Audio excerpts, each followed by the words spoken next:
सातारा जिल्ह्यातील आताची सर्वात मोठी ब्रेकिंग न्यूज पाहूयात। आधुनिक महाराष्ट्राचे शिल्पकार दिवंगत यशवंतराव चव्हाण यांची कर्मभूमी असलेल्या कराडात चक्क भाजपाचे कमळ फुलले आहे।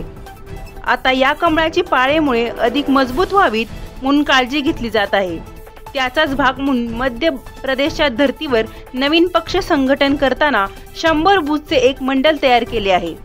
त्यानुसार कराड दक्षिण व उत्तर विधानसभा मतदारसंघात भाजपच्या तालुकाध्यक्षांची संख्या वाढवण्यात येणार आहे। त्या दृष्टीने निवड प्रक्रिया व मुलाखतीला सुरुवात झाली आहे। कराड तालुका हा काँग्रेसचा बालेकिल्ला म्हणून ओळखला जात होता। मात्र गत विधानसभा निवडणुकीत कराड दक्षिणसह उत्तर विधानसभा मतदारसंघात भाजपने परिवर्तन करत कमळ फुलवले आहे। आमदार डॉक्टर अतुल भोसले व मनोज घोरपडे यांनी मतदारांनी नवी संधी दिली। मिळालेल्या या संधीचे सोनं करत पक्ष संघटन अधिक वाढवत तळागाळापर्यंत पोहोचवण्याचा भाजपचा इरादा आहे।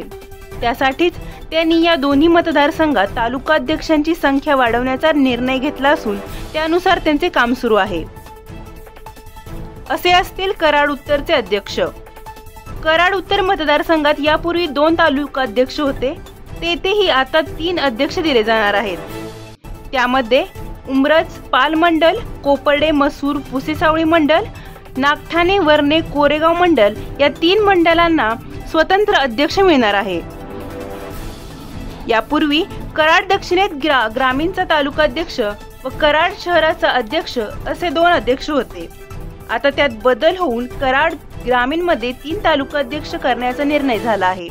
त्यात महामार्गाच्या पश्चिमेला काळे एळगाव विंग कोळे मंडलसाठी स्वतंत्र तालुकाध्यक्ष निवडला जाणार आहे।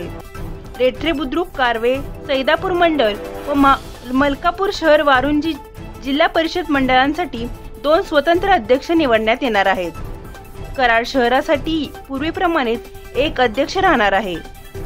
निवडणूक प्रक्रिया सुरू। कराड उत्तर विधानसभा मतदारसंघातील अध्यक्ष निवडीबाबत बुधवारी सातारा येथे बैठक झाली, तर गुरुवारी कराड येथे उमरज व कोपर्डे मंडलातील निवडीसाठी कराड दक्षिणचे तालुकाध्यक्ष धनाजी पाटील व कराड शहराध्यक्ष एकनाथ बागडी यांनी निरीक्षक म्हणून काम पाहिले। कराड दक्षिण मतदारसंघातील निवड प्रक्रिया पुढील काही दिवसात होणार आहे।